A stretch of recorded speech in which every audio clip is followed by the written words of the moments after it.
Voilà, nous allons continuer maintenant la fabrication du caisson, et en conservant la même idée que le meuble doit être structuré.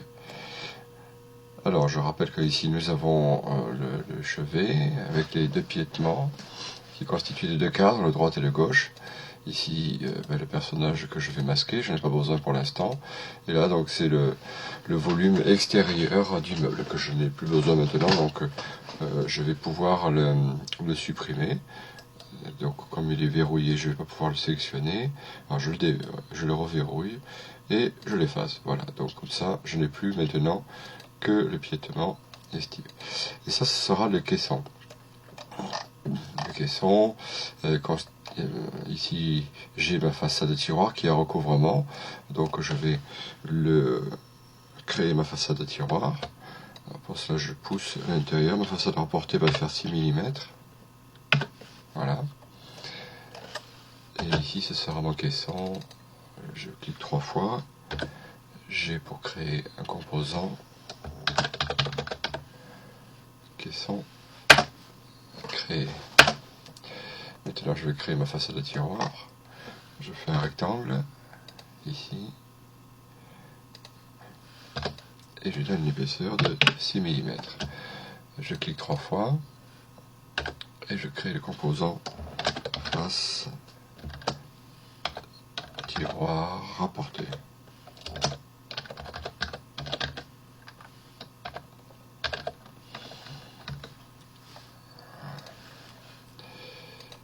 Je n'ai pas besoin de façade tiroir pour l'instant, je vais la masquer.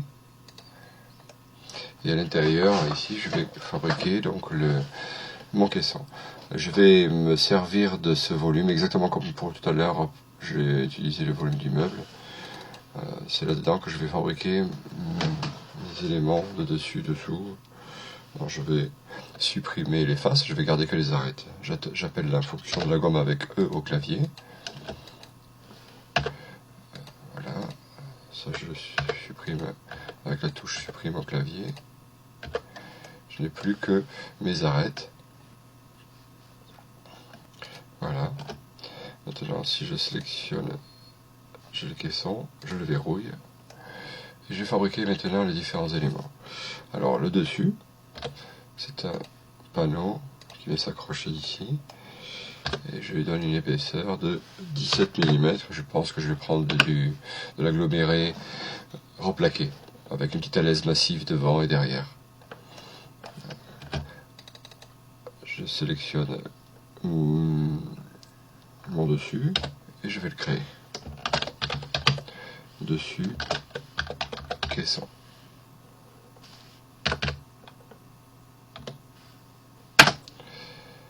Après, je vais avoir mon côté qui va venir ici. Je fais un rectangle.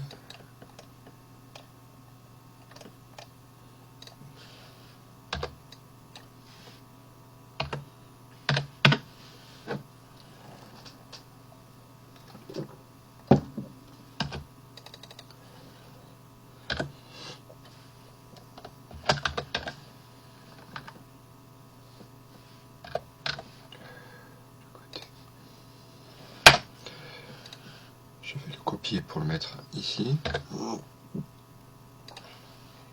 Avec la touche CTRL, j'obtiens une copie. Voilà. Et là, je vais le retourner le long de l'axe rouge. Voilà. De manière à ce que ces faces-là soient opposées. Maintenant, je vais faire le dessous.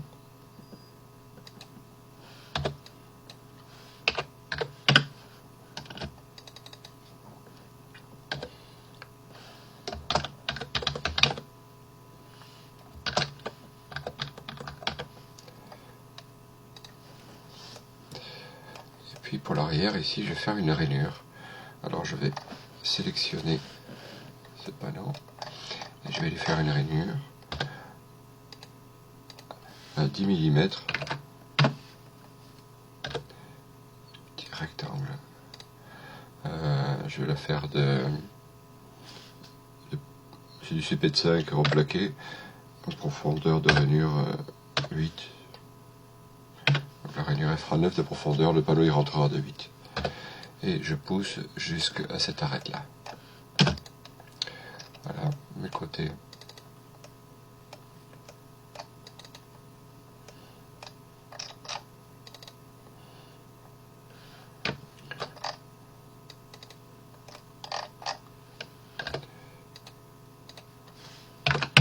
Millimètres.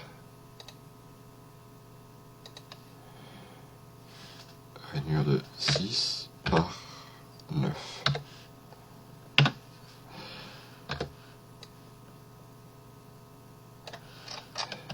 Voilà, donc on voit que mes rainures se font bien face. C'est parce que j'ai retourné mes faces le long de l'axe rouge tout à l'heure. Et puis ici,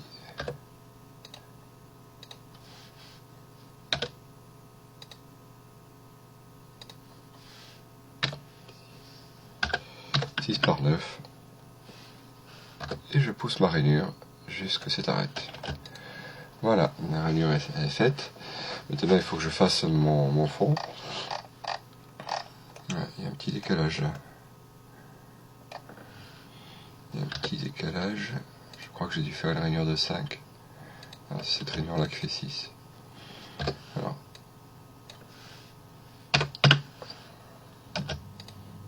Voilà.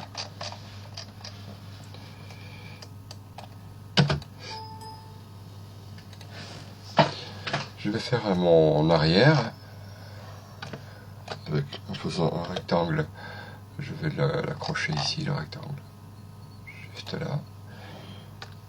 J'utilise la caméra en enfonçant la roulette de ma souris pour venir jusqu'ici. Et je donne une épaisseur de 6 mm.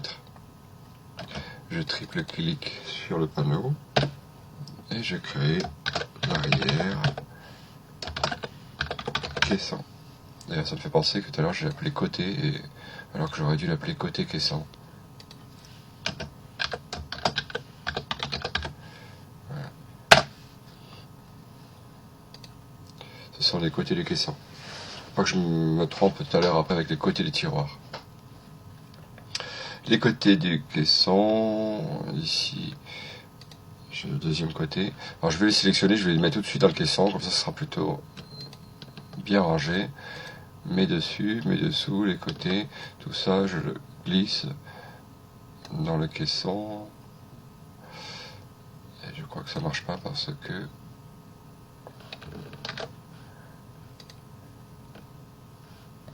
ouais, mon caisson il est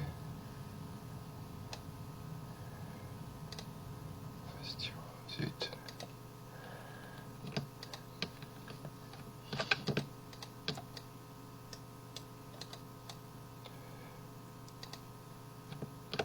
Alors, voilà. Le caisson, je n'en ai plus besoin. Je le déverrouille et je le supprime. Et je vais créer un groupe avec l'arrière, le dessus, le dessous et mes côtés. Tout ça, je vais créer un groupe que j'appelle caisson.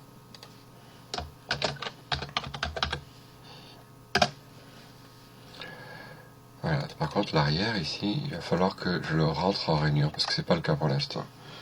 Donc là, il faut que je le pousse de 8 mm. Voilà. Je vais chercher cette façade. 2 clics.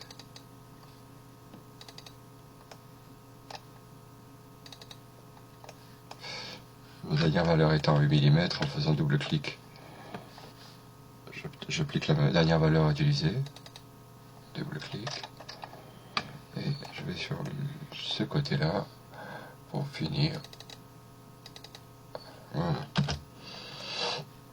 Mon panneau est en rainure. Pour voir si tout va bien, s'il n'y a pas de problème, je mets un peu de transparence. Bon, voilà, mon panneau il est bien en rainure ici.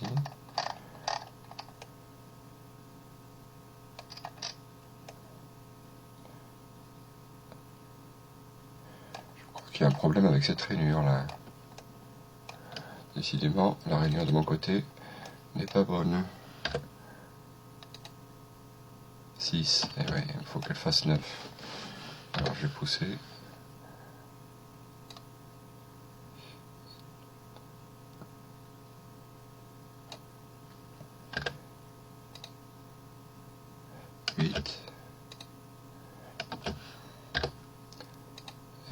fasse 9.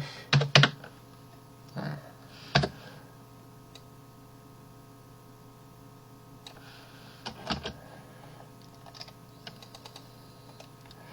Voilà, j'ai mon jeu, un jeu de millimètres tout autour. Très bien. Je vais enlever la transparence. Tous ces petits guides, j'en ai plus besoin. Alors je supprime mes guides. Allez, une petite sauvegarde. CTRL S pour sauvegarder mon travail. Voilà pour le caisson, le piétement, le caisson. Et là maintenant je vais faire mon tiroir. Le côté tiroir va venir ici. Alors, je m'accroche ici pour faire le côté. Et je lui donne une épaisseur de 12 mm, c'est l'épaisseur de mon côté tiroir. Maintenant je vais créer le composant. 1, 2, 3, triple clic.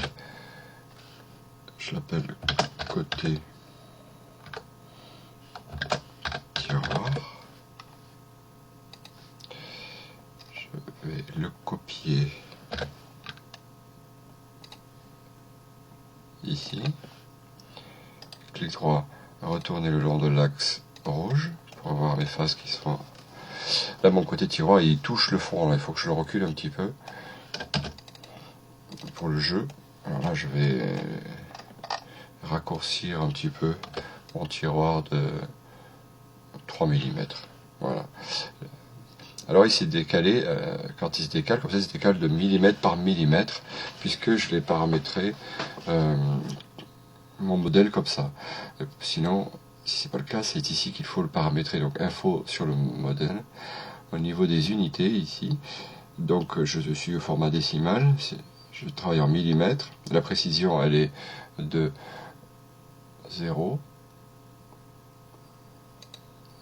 Ça peut être des précisions avec au-delà de la virgule, 0, ça veut dire que ça va se décaler millimètre par millimètre. J'active l'ancrage de 1 mm, c'est pratique parce que si je veux enlever 2 ou 3 mm, eh bien je donne 2-3 crans.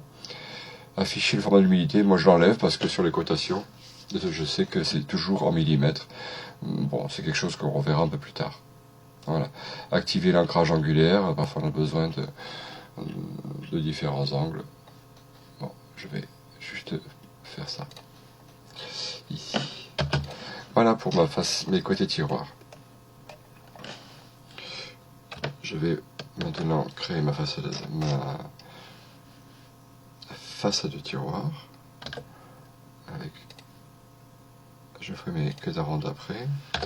Alors là, quand je pousse de l'intérieur, je vois pas combien je pousse. Alors, je pousse à l'extérieur, comme ça. Et maintenant, je rentre au clavier, moins 12 mm. Donc, par rapport à cette direction-là, il va partir à l'intérieur de 12 mm. Et voilà.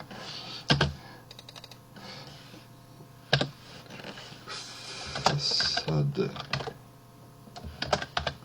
tiroir. Il faut que je fasse mon arrière maintenant. Le caisson, j'en ai plus besoin. Je vais le masquer. Le piétement aussi d'ailleurs. Et je vais faire mes rainures. Et après je mettrai mon arrière. Alors sur le côté. Ma rainure, je la place à 10 mm du bas. Je fais ma rainure ici. 6 par 6. Et propose le carré ou je propose aussi le nombre d'or. Là je vais faire un carré de 6 par 6 directement à l'œil sans rentrer au clavier et je pousse ma rainure jusque là-bas. Je fais le guide et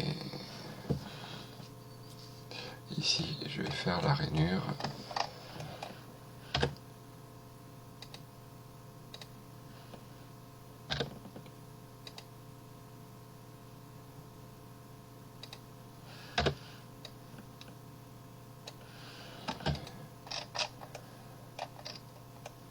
Voilà. Mon arrière va se trouver ici, à 5 mm de l'arrière, à 5 mm du haut.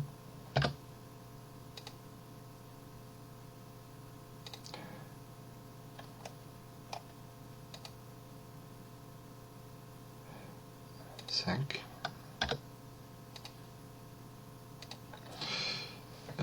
Elle me propose 8. Point virgule 10 mm, c'est l'épaisseur devant l'arrière. Voilà. Et je le tire jusque cette arête. Triple clic pour le sélectionner.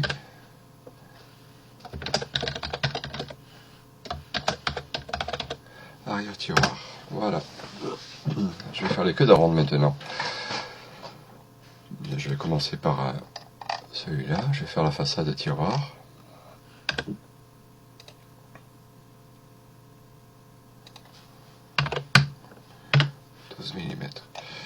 Alors la queue d'aronde, c'est un rectangle de 50 par 10. Voilà. Une ligne. Je vais faire ma diagonale. Ce sera la diagonale, la pente de mes queues d'aronde. Ce trait là, je vais le déplacer. Ici, il est peut-être un petit peu haut là. En général, je mets toujours 1 mm plus bas.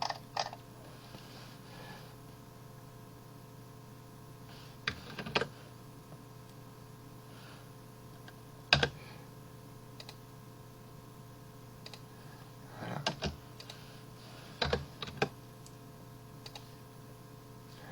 Ah, c'est pas celui-là, c'est l'autre.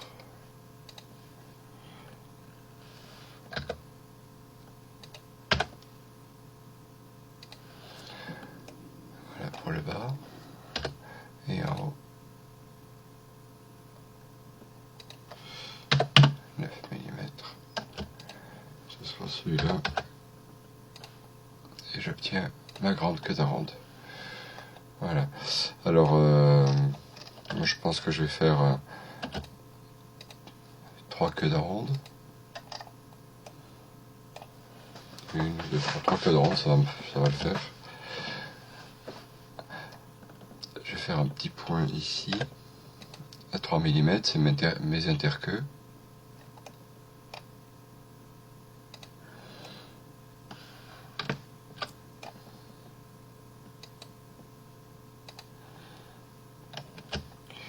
Et je vais coller, je vais déplacer, pardon, celui-là, mon interqueux qui est à 3 mm. Voilà. Alors, comme c'est un peu long, je vais faire...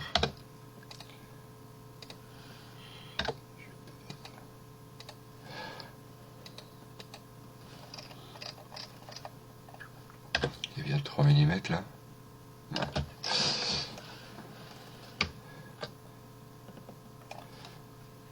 Je vais effacer ce qui dépasse là aussi. Voilà. Maintenant, je vais faire ma répartition. Donc, je prends cet élément et celui-là. J'enfonce la touche CTRL du clavier pour ajouter à ma sélection celui-là. Là, ça m'a sélectionné la surface aussi, donc je vais l'enlever. Je fais Alt, Shift au clavier. Voilà. Et je vais le multiplier.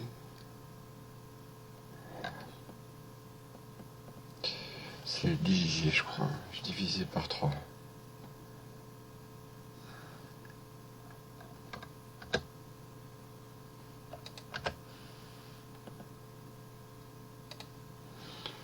Divisé par 3, entrée.